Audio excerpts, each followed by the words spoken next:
Bismillahirrahmanirrahim. Assalamualaikum warahmatullahi wabarakatuh. Waalaikumsalam warahmatullahi wabarakatuh. Alhamdulillahirabbil alamin wa bihi nasta'inu ala umurid dunya waddin. Wassalatu wassalamu ala Rasulillah Muhammadin sallallahu alaihi wasallam wa ala alihi wa sahbihi ajma'in. Amma ba'du. Sahabat Pesantren IMIM TV Channel atau sahabat At-Talabah, senang sekali kita bisa berjumpa di kesempatan perdana tayangan podcast dari Pesantren IMIM TV Channel. Tadi saya sudah mengenakan masker, tapi karena mau ngomong saya harus melepas. Dan karena kita tetap menegakkan protokol kesehatan, saya mengajak tamu saya terlebih dahulu untuk tetap menegakkan protokol kesehatan.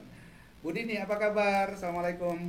Waalaikumsalam. Alhamdulillah, Iya. Ustaz. Iya, kalau Bu Dini pakai gitu kan nggak ketahuan Bu Dini Iya, seperti apa. oke.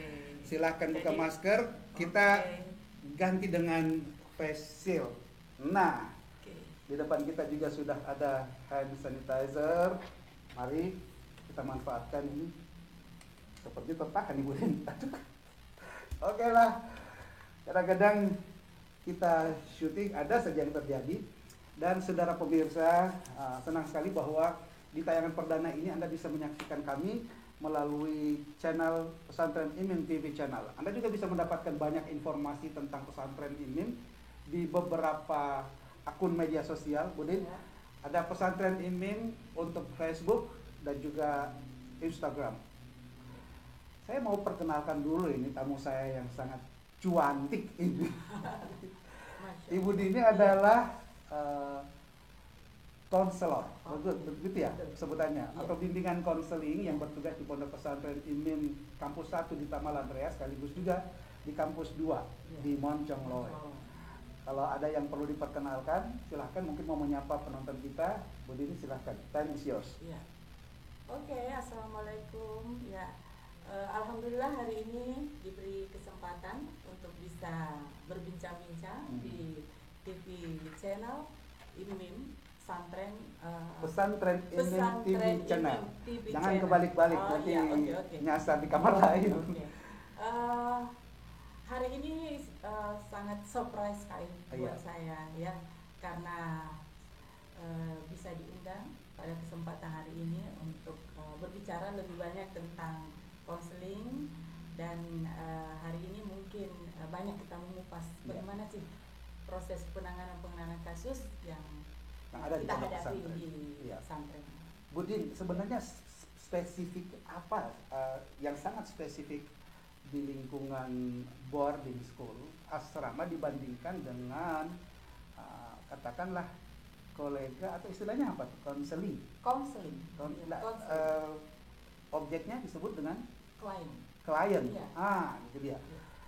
Klien yang selama ini Bu Iya. Dini hadapi kan ada Iya. yang mahasiswa, ada Iya. remaja-remaja Iya. umum. Iya. Nah, ini spesifikasi apa yang dimiliki di dunia pondok pesantren yang tentu saja beda. Mereka tinggal bersama-sama di usia peralihan antara anak-anak ke dewasa, ya, yang otomatis tentu kita anggap bahwa mereka yang di usia sekarang SMP, SMA sudah besar kalau mau disebut sebagai anak kecil, Iya. yang kadang-kadang sudah marah kalau kita mau pegang kepalanya. Iya. Dia menganggap, woi apa kamu, saya bukan anak kecil lagi. Betul, betul. Atau mungkin juga mereka sudah terlalu besar untuk masih sangat kecil untuk dikatakan sebagai orang dewasa. Iya. Belum siap untuk bertanggung jawab, Iya. kendati pun beberapa ciri orang-orang dewasa sudah mulai ada pada diri mereka. Nah, spesifikasi apa yang Ibu Dini lihat di komunitas santri yang ada di pondok pesantren, khususnya di ini? Oke. Terlebih dahulu sebelum saya menjawab ya lebih lebih jelas lagi dan lebih mendalam lagi, mungkin kita harus memahami tahapan-tahapan perkembangan di usia anak remaja. Apalagi yang sekarang ini kita di pesantren yang sangat begitu banyak permasalahan ya, baik dari masalah fisik, psikis dan Ya. psikologi anak-anak ya tersebut. Nah, tahapannya itu apa tuh Bu Dini? Tahapannya seperti apa? Eh, Perkembangan remaja itu seperti apa? tahapan perkembangan remaja itu misalnya dari peralihan anak-anak ya, anak-anak ke remaja awal.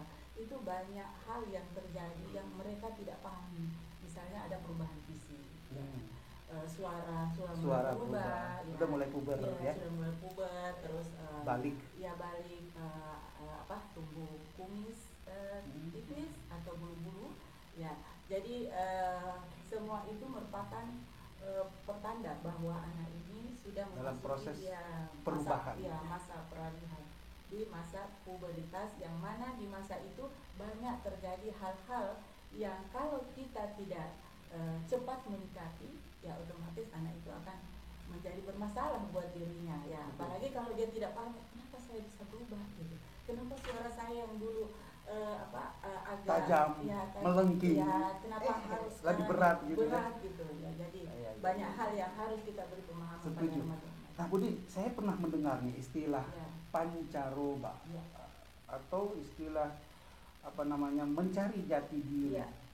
Apa itu terkait dengan pengetahuan yang spesifikasinya banyak istilah spesifikasi kita sebutnya hari ini, yang Ibu Dini ketahui sebagai seorang psikolog. Apa itu sebenarnya prosesi pancaroba, kemudian pencarian jati diri? Gimana penjelasannya? Jadi menurut beberapa pakar memang istilah-istilah perubahan itu banyak diistilahkan oleh misalnya dari Skinner dan lain sebagainya, atau biasa itu mengatakan bahwa pada usia itu memang dikatakan pancaroba karena mengalami perubahan yang cukup besar ya. Ya termasuk yang seperti yang tadi secara fisik secara fisik. Ada tidak perubahan yang sangat berpengaruh terhadap sikap perilaku? Katakanlah begini, ada anak yang mungkin ketika masih kanak-kanak dia lincah bukan main, pokoknya kemana-mana seperti bola bekel. Tapi setelah dia mengalami perubahan, tadi Bu Dini sebutkan kumis tipis sudah mulai muncul, suara sudah mulai berubah, tiba-tiba dia menjadi seorang yang suka menyendiri, dia menjadi khawatir, takut, dia dianggap orang yang tidak dikenal lagi dengan perubahan. Seperti itu kah atau gimana penjelasannya? Iya, bisa saja itu terjadi kalau memang kita tidak hadir cepat di saat itu. Ya, maksudnya hadir di saat itu kita ada pendampingan pada saat itu. Karena pada saat itu anak-anak mulai bertanya gitu, ada apa dalam diri saya. Jadi kalau dari segi fisik mungkin kita bisa melihat langsung perubahan itu, tetapi dari segi psikis, mental ya, apalagi menyangkut masalah psikologis itu memang perlu kita sikapi lebih dalam karena itu tidak nampak ya. Ibarat gunung es itu yang nampak tapi yang sedikit itu masalah yang sebenarnya masih tersembunyi. Dari sini saya kemudian jadi paham bahwa ternyata memang sangat penting ya. Besar sekali peran Ibu Dini sebagai seorang konselor untuk bisa mendampingi tumbuh kembang anak yang ada di pondok pesantren. Nah, pertanyaan ini yang mungkin akan banyak juga ini ditanyakan yang menonton acara kita ini adalah pengalaman apa yang paling berkesan bagi Bu Dini selama bertugas sebagai konselor. Tapi ngomong-ngomong, ini sudah berapa lama Bu Dini di pondok pesantren? Tahun berapa? 2017 tepatnya Januari. 5 tahun kurang lebih ya. Banyaklah pengalaman. Nah, salah satu di antara pengalaman itu apa yang kira-kira bisa dibagi? Pengalaman yang cukup berkesannya terhadap anak-anak. Terkadang anak-anak itu belum mampu menyadari sikap. Yang terkadang biasanya anak-anak itu merasa bahwa apa yang dilakukan itu adalah hal yang benar gitu. Ya, itu di pemikiran mereka ya, di konsep mindset mereka, karena memang di usia tahapan kognitif itu anak masih berada di operasional konkret. Jadi artinya kita itu harus memang memberikan penjelasan dan pemahaman yang tepat.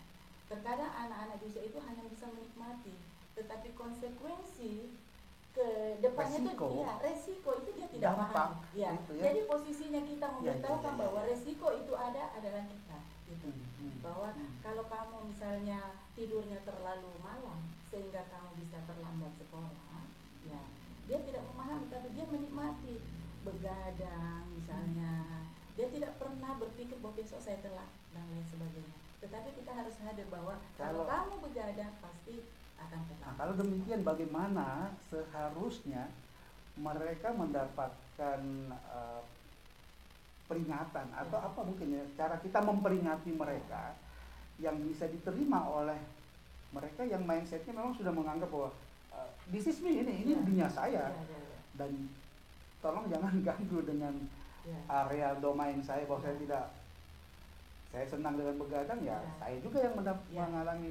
Bagaimana cara menyampaikan itu? Dan kalau menyampaikan itu memang gampang, tetapi memberikan pemahaman secara melakukan satu pendekatan kecerdasan emosi. Ya sekarang ini kita dengar bagaimana anak-anak itu bisa tampil cerdas secara akademik ya. Tetapi lupa kalau ya, ternyata ada yang jauh lebih yang penting. jauh lebih penting yang harus dipahami anak. Emotional quotient. Ya. Setuju. Ya, jadi kecerdasan emosi yang lebih penting. Nah, Budini, sebelum bertanya lagi kepada Budini, izin saya mau menyampaikan kepada para pemirsa bahwa ada satu hal yang sering kali kita lupa, bahwa kita selalu menyamaratakan, memukul rata semua anak dengan tidak peduli bagaimana background ataupun latar belakang kehidupan mereka gitu.